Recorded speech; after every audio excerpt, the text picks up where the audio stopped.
Hi friends, welcome to AK blue red stock market channel. నేను గత 2 రోజుల నుంచి వీడియో పెట్టట్లేదండి. ఎందుకంటే నేను సడన్గా భద్రాచలం వెళ్ళాల్సి వచ్చింది. అప్పటికి నేను ట్రైన్లో ఉండగా బుధవారం లెవెల్స్ అని మంగళవారం నాడు నైట్ పెట్టానండి. అది చాలా నైట్ అయింది. మీరు చూసే ఉంటారు ఆ వీడియోని. ఆ తర్వాత గురు శుక్ర ఈ 2 రోజులు లెవెల్స్ పెట్టలేదు. శని ఆదివారం ఎలాగో హాలిడేస్ కాబట్టి సోమవారం గురించి ఇవాళ వీడియో పెడుతున్నానండి. ఇది సోమవారం వీడియో, ఓకేనా? ఒకసారి మనం వీడియోలోకి వెళ్దాం. ఏ విధంగా ఉండబోతున్నాయి లెవెల్స్ ఏంటని.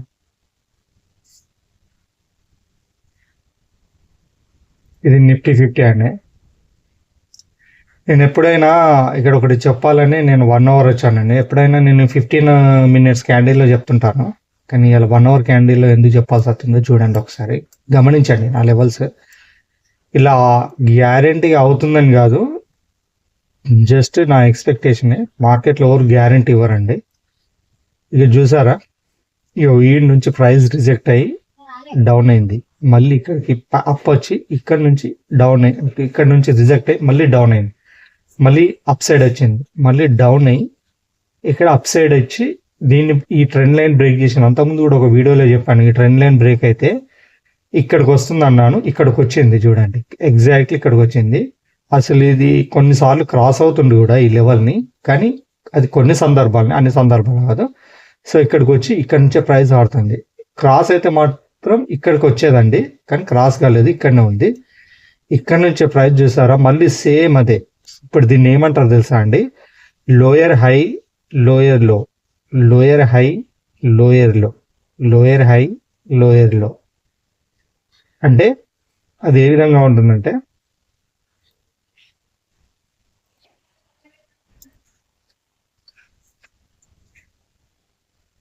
చూపెడతానండి నేను.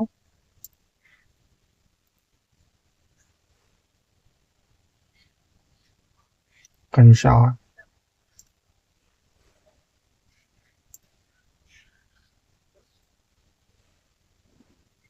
ఈ విధంగా ఉంటుందండి. ఇది లోయర్ హై, ఇది లోయర్ లో. ఈ లోయర్ హై లోయర్ లో అంటే ఈ లో కంటే లో వస్తుంది. మళ్ళీ లోయర్ హై, ఈ లో కంటే లో వచ్చింది చూడండి. వచ్చి ప్రైస్ ఇక్కడికి వచ్చిందంటే, ఇక్కడ రాకుండా ఇక్కడికి వస్తే జాగ్రత్త పడాలి. ఒకవేళ ఇది క్రాస్ అయితే మనం బై చేసుకోవాలి.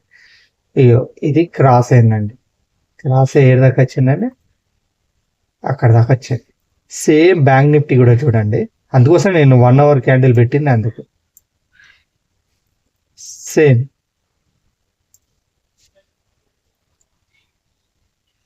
లోయర్ హై లోయర్ లో, లోయర్ హై లోయర్ లో, లోయర్ హై లోయర్ లో, మళ్ళీ లోయర్ హై. ఈ లో కంటే ఈ లో వచ్చింది చూడండి. వచ్చి ప్రైస్ ఏమైందండి, కొంచెం ఇక్కడ నుంచి నా రోజు వీడియోలో కూడా చెప్పాను, ఇది కొంచెం గ్యాప్ ఉందండి. ఈ గ్యాప్ అయిందంటే ఖచ్చితంగా దీనికి క్రాస్ అవుతుంది. దీన్ని కూడా చూడండి, ఈ లెవెల్కి వస్తుంది. కానీ నేను చెప్పాను కదా, కొన్ని సందర్భాల్లో అని బ్యాంక్ నిఫ్టీలో అయిందండి చూడండి. యాక్చువల్గా రావాల్సింది అది ఈ లెవెల్, కానీ ఈ లెవెల్ కూడా వచ్చిందండి. చూసారా, ఈ లెవెల్ కూడా క్రాస్ అయింది. క్రాస్ అయ్యి మళ్ళీ ఇక్కడ నుంచి సేమ్ ఇదే ప్యాటర్న్ వస్తుంది. అయితే నేను ఈ లెవెల్ ప్రకారం చూసుకుంటే ఏమనుకుంటున్నానంటే, ఇది మళ్ళీ గ్యాప్ డౌన్ అయ్యి ఈ విధంగా అంటే ఇది లోయర్ హై, ఇది లోయర్ లో, లోయర్ హై లోయర్ లో కావాలి. అంటే ఈ లో కంటే కిందికి రావాలి. ఎందుకంటే మనకు నిన్న దీనికంటే ముందు, ఇది ఎందుకు అలా ఎక్స్పెక్ట్ చేస్తున్నానో నేను చెప్తానండి. దీనికంటే ముందు నిన్న మనకు ఇండియన్ జీడిపి డేటా వచ్చిందండి. అది 5.4, అంటే ఎక్స్పెక్టేషన్ కంటే తక్కువ వచ్చింది. అసలు లాస్ట్ క్వార్టర్లో 6.7 వచ్చింది. ఈసారి 6.5 ఉండే ఎక్స్పెక్టేషన్, కాకపోతే మరీ దారుణంగా 5.4కి వచ్చింది. ఇది చాలా నెగిటివ్ అండి. అయితే దీనికి కారణం ఏంటంటే, మ్యానుఫ్యాక్చరింగ్ అండ్ ఎలక్ట్రిసిటీ మైనింగ్ లోపల మనం సరిగా పర్ఫార్మెన్స్ ఇవ్వాలి మన ఇండియా. అందుకోసం మనకు జీడిపి ఇలా 5.4% తక్కువ వచ్చింది. సో అగ్రికల్చర్లోను, సర్వీస్ సెక్టార్లో అండ్ గవర్నమెంట్ సంబంధించిన వాటిలో బాగానే ఉంది, కానీ ఈ మూడిట్లోనే వచ్చింది. సో దీనివల్ల ఏమవుతుందంటే మనకి మార్కెట్ కొంచెం నెగటివ్ ఉంది. ఆ నెగటివ్ను ఆధారంగా చేసుకొని ఏమనుకుంటున్నారు అంటే ఈ గ్యాప్ డౌన్ అయినా ఫ్లాట్ అయినా కొంచెం మీదికి వచ్చి ఈ లైన్ నుంచి కిందికి వస్తే వస్తుంది. ఎందుకంటే సేమ్ ఇందాక ఇక్కడ గీసినట్టే ట్రెండ్, ఈ పాత్ గీసినట్టే లోయర్ హై, లోయర్ లో, లోయర్ హై, లోయర్ లో కావాలి. ఇది నేను ఎక్స్పెక్ట్ చేస్తున్నా. ఏమవుతుందో చూడాలి. మార్కెట్ మాత్రం ఈ డిసెంబర్ మొత్తం ఈ 2 లైన్ల మధ్యనే ఆడుతుందండి. చూడండి, ఈ ట్రెండ్ లైన్, ఈ ట్రెండ్ లైన్ మధ్యనే ఇదొక పాత్ అన్నట్టు ఈ విధంగా ఆడుతుంది. సేమ్ బ్యాంక్ నిఫ్టీ కూడా అంతేనండి. కాకపోతే బ్యాంక్ నిఫ్టీకి ఇక్కడ కొంచెం నాకు ప్రాబ్లం ఏడొస్తుందంటే బ్యాంక్ నిఫ్టీ కొంచెం టైం తీసుకుంటుందా ఏందనిపిస్తుంది. ఎందుకంటే ఇక్కడ ఇట్లా ట్రెండ్ లైన్ గీయడానికి లేదు. మరీ ఇంత ట్రెండ్ లైన్ అనేది ఈ విధంగా రావాలి. అది రావాలంటే ఇక్కడ ఎంత గ్యాప్ ఉంది చూడండి, ఇది రావాలి. అంటే కొంచెం బ్యాంక్ నిఫ్టీ కొంచెం గ్యాప్ అప్ అయి ఇలా పైకి వెళ్ళి రిటర్న్ అయితే రావచ్చు. చూద్దాం రేపు ఏమవుతుందో. ఇది అండి కొంచెం నెగిటివ్ అయితే ఉంది. ఎందుకంటే ఎఫ్ఐఎస్ కూడా 11,000 సెల్ చేశారు మొన్న. చాలా షాక్ ఇచ్చారు. అందుకోసం మార్కెట్ మళ్ళీ ఇప్పుడు కూడా స్టిల్ వాళ్ళు 4,383 సెల్లోనే ఉన్నారు. బయర్స్ డొమెస్టిక్ వాళ్ళు ఎంత బై చేసినా కూడా ఈ విధంగా ఎఫ్ఐఎస్ సెల్ చేయడం అనేది నెగిటివ్ అండి.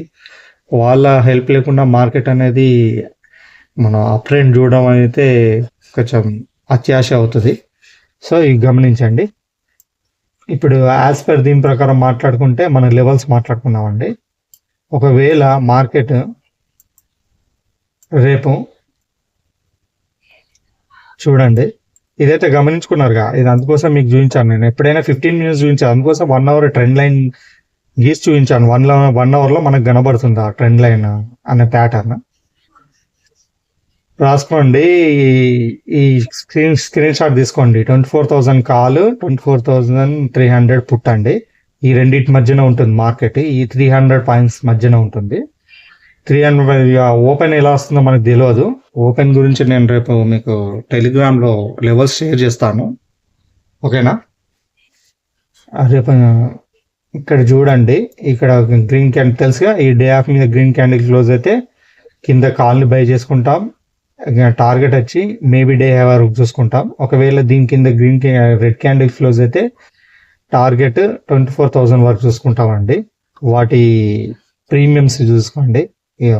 24,300 కాల్ది చూడండి. ఇది ఎక్కడ క్లోజ్ అయిందండి? 274.40 దగ్గర క్లోజ్ అయింది. ఒకవేళ దీని మీద కనుక గ్రీన్ క్యాండిల్ క్లోజ్ అయితే ఈ టార్గెట్ 342 చూసుకోండి. ఒకవేళ పుట్ సైడ్ కనుక చూసుకుంటే 207 ఉంది. 207 మీద కనుక గ్రీన్ క్యాండిల్ క్లోజ్ అయితే టార్గెట్ 305 తీసుకోండి. బ్యాంక్ నిఫ్టీది 51,800 కాల్ ఉందండి. ఒకవేళ దీని మీద కనుక గ్రీన్ క్యాండిల్ ఏది 1140 మీద కనుక గ్రీన్ క్యాండిల్ క్లోజ్ అయితే టార్గెట్ 1280 తీసుకోండి. లేదు పుట్ సైడ్ అయితే 52,300 పుట్ ఉందండి. 788 దగ్గర క్లోజ్ అయింది. దీని మీద గ్రీన్ క్యాండిల్ క్లోజ్ అయితే టార్గెట్ 901. దానికి సంబంధించినవి ఇక్కడ ఉన్నాయండి. మీ స్క్రీన్ షాట్ తీసుకోండి. ఈ స్క్రీన్ షాట్ తీసుకోండి. తీసుకున్నారా? నేను ఒక 10 మినిట్స్ హోల్డ్ చేస్తానండి.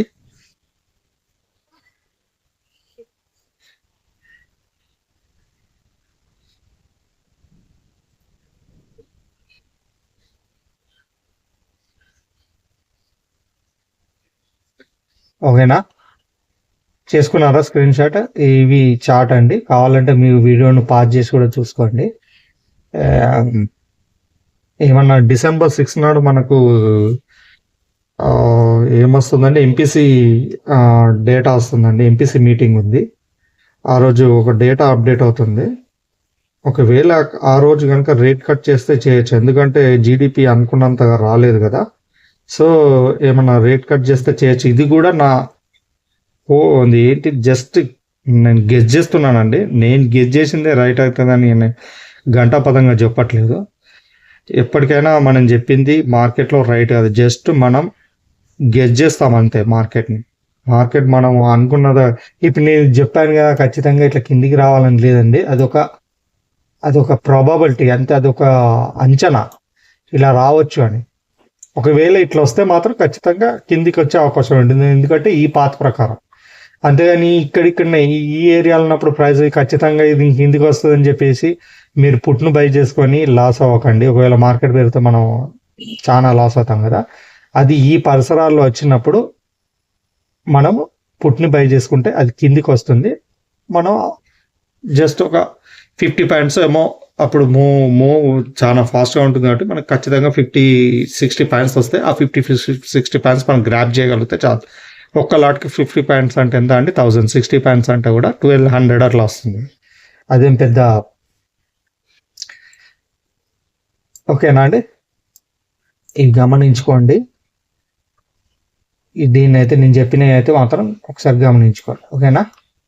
ఈ వీడియో ఒక్కసారి అండి, ఇంకొకటి చిన్నది, ఇది ఎక్కడ క్లోజ్ అయితే అని అంటే దాదాపుగా మీరు ఎక్కడ క్లోజ్ అయితే అంటే ఇది 24,131 దగ్గర ఉంది అండి. నిఫ్టీ 50 24,150 మీద 24,150 మీద కనుక క్లోజ్ అయితే 150 మీద ఖచ్చితంగా 15 మినిట్స్ క్యాండిల్ క్లోజ్ అవ్వాలి. క్లోజ్ అవుతేనే, ఇంకా 1 అవర్ పెట్టుకుంటే ఇంకా బెటర్. 1 అవర్ కనుక 24,150 మీద కనుక క్లోజ్ అయితే మీరు కింద కాల్ని పై చేసుకోండి. అదేవిధంగా దీని కూడా అంతే. పుట్టునైతే 24,100 కిందికి వచ్చి క్లోజ్ అయింది అనుకోండి 1 అవర్ క్యాండిల్, అప్పుడు పుట్టు బై చేసుకోండి. ఇక నిఫ్టీ చెప్తానండి. నిఫ్టీది కూడా సేమ్ అండి. ఎలా అంటే ఇది ఎక్కడ ఉందండి, 52,100 మీద 1 అవర్ క్యాండిల్ క్లోజ్ అవ్వాలండి. క్లోజ్ అయితే అప్పుడు కాల్ బై చేసుకోండి. లేదు 52 ఒక్క నిమిషం అండి, 52,000 కింద కనుక రెడ్ క్యాండిల్ క్లోజ్ అయితే క్లోజ్ అవ్వాలి. 52,000 కిందనే క్లోజ్ అవ్వాలి 1 అవర్ క్యాండిల్. అది కూడా క్లోజ్ అయితే అప్పుడు మీరు పుట్ సైడ్ బై చేసుకోండి. ఈ విధంగా చేసుకుంటే మనము లాసెస్ కొంచెం తక్కువ అయ్యే అవకాశం ఉంది. స్టాప్ లాస్ మాత్రం ఖచ్చితంగా పెట్టుకోండి. డే ఆఫ్ స్టాప్ లాస్ మాత్రం కొంచెం చిన్న చిన్న క్యాండిల్ ఉన్నప్పుడు మాత్రమే బై చేసుకోండి, ఎందుకంటే అక్కడ మనకు స్టాప్ లాస్ తక్కువ దొరుకుతుంది. అంతేగాని ఇట్లా పెద్ద పెద్ద క్యాండిల్ చూసారా, ఈ రెడ్ క్యాండిల్ ఎంత పెద్ద ఉందో, ఇంత పెద్ద క్యాండిల్ దగ్గర మీరు కనుక బై చేసి స్టాప్ లాస్ పెట్టుకున్నారనుకోండి, ఇది ఎంత దూరం ఉందని చాలా లాస్ అవుతారు. అలా చేయొద్దు ఎప్పుడు, ఓకేనా. ఇంతేనండి. నా వీడియో కనుక నచ్చినట్టయితే లైక్ చేయండి, షేర్ చేయండి, సబ్స్క్రైబ్ చేయండి. మీకు తెలిసిన వాళ్ళ స్టాక్ మార్కెట్లో ఉంటే కూడా వాళ్ళకి నా వీడియోని సజెస్ట్ చేయండి. నేను యూస్ఫుల్ కంటెంట్ ఇస్తాను. నా సక్సెస్ రేట్ కూడా 90+. కావాలంటే నా లాస్ట్ 20 వీడియోస్ మీరు చూసుకోండి. నేను ఇచ్చిన లెవెల్స్ దాదాపు అన్ని వర్కౌట్ అయ్యాయండి. 90+ వర్కౌట్ అయ్యాయి. ఏదో ఒక 2-3 ట్రేడ్స్ కాలేదు. నేను ఫస్టే ఛానల్ స్టార్ట్ చేసిన మొదటి వీడియోలో చెప్పాను నా సక్సెస్ రేట్ 90+ అని. 100% వరల్డ్లో ఎవ్వరు ఇవ్వలేరండి, ఓకేనా అండి. మళ్ళీ మరో వీడియోతో రేపు కలుస్తానండి. Okay, take care and goodbye. జై హింద్.